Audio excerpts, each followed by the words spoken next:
समुद्र में मछलियां पकड़ने निकलता है। लेकिन उस दिन परिस्थितियां अचानक बदल जाती हैं। मौसम साफ होने के बावजूद कुछ ही मिनटों में चारों तरफ घनी धुंध छा जाती है और वह रास्ता भटक जाता है। तभी एरिक को दूर पानी में एक पुरानी और सुनसान सी नाव तैरती दिखाई देती है। उत्सुकता से वह अपनी नाव उस जहाज के किनारे बांधता है और अंदर जाकर देखने का फैसला करता है। अंदर कदम रखते ही उसके रोंगटे खड़े हो जाते हैं। पूरा जहाज बिल्कुल खाली, कोई आवाज तक नहीं, बस एक ऐसा डरावना सन्नाटा जो दिल की धड़कनें बढ़ा दे। अजीब बात यह थी कि जहाज पर सब कुछ बिल्कुल ताजा और व्यवस्थित था। खाना रखा था, बर्तन साफ थे, कपड़े सही से रखे हुए थे और कई जगह ऐसा लग रहा था जैसे अभी कुछ देर पहले कोई इंसान यहाँ मौजूद था, लेकिन वहाँ कोई नजर नहीं आ रहा था। एरिक जहाज के इंजन को चालू करने की कोशिश करता है, लेकिन वह बिल्कुल जवाब नहीं देता। इतने बड़े समुद्र में एक खाली जहाज से आमना सामना होने पर वह और भी परेशान हो जाता है। वह दूरबीन से आसपास देखने की कोशिश करता है, शायद कोई दूसरी नाव या मदद का संकेत मिल जाए,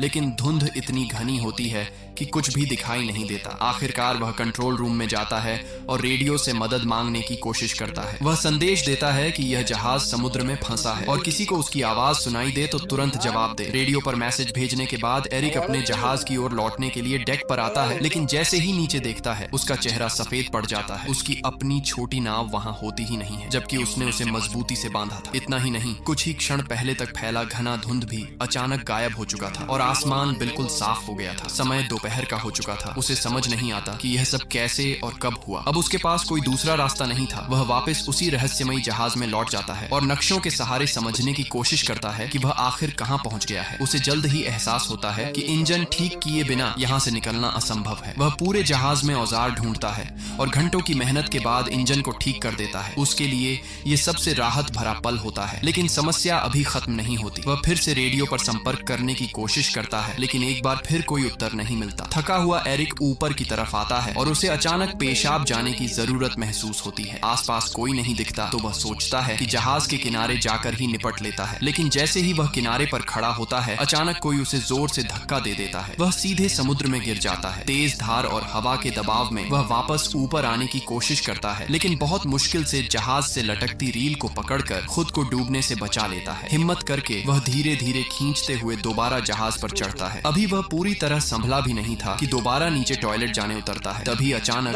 कोई जोर से दरवाजा बंद कर देता है। शुरुआत में उसे लगा कि हवा से ऐसा हुआ होगा, लेकिन जब वह बाहर निकलने की कोशिश करता है तो ताला अंदर से बंद मिलता है। यह देखकर उसकी सांसें अटक जाती हैं। वह ताला खोलने की हर कोशिश करता है, यहाँ तक कि जेब से एक सिक्का निकालकर भी खोलने की कोशिश करता है, लेकिन कुछ काम नहीं आता। अब उसे यकीन हो जाता है कि इस जहाज पर वह अकेला नहीं है। कोई है जो दिखाई नहीं देता, लेकिन हर पल उसके आसपास घूम रहा है। किसी अनजान ताकत का उसे परेशान करने का इरादा साफ नजर आने लगता है। वह जोर से चिल्लाता है, जो भी हो कृपया दरवाजा खोल दो, मैं सिर्फ देखने आया हूँ। लेकिन उसे कोई जवाब नहीं मिलता। डर और बेचैनी के बीच वह केबिन की ओर बढ़ता है और वहाँ पहुंचकर जो देखता है उससे उसकी रीढ़ में सिहरन दौड़ जाती है। फर्श पर खून के धब्बे, माहौल इतना डरावना कि कोई भी सामान्य इंसान वहाँ से भाग खड़ा हो। लेकिन एरिक हिम्मत जुटाता है, एक कैंची उठाता है और दरवाजा खोलने की कोशिश करता है। तभी अचानक पूरा जहाज जोर जोर से हिलने लगता है। ऐसा लगता है जैसे कोई बड़ा हादसा होने वाला है। वह डर के मारे ऊपर की ओर भागता है और एक खिड़की से बाहर झांकता है। सामने दूर से एक विशाल कार्गो जहाज उनकी दिशा में तेजी से आता दिखाई देता है। उसकी सीधी टक्कर इस जहाज से होने वाली थी। एरिक समझ जाता है कि अगर टक्कर हुई तो वह जिंदा नहीं बचेगा। वह किसी तरह ध्यान आकर्षित करने की कोशिश करता है। अपनी शर्ट उतारकर जोर जोर से हवा में लहराता है, लेकिन इतना विशाल जहाज उसे देख ही नहीं पाता। अब उसके सामने एक ही रास्ता बचता है, जहाज को रोकना। तभी उसकी नजर खिड़की के पास लटकी एक लंबी रस्सी पर पड़ती है। वह तुरंत एक उपाय सोचता है।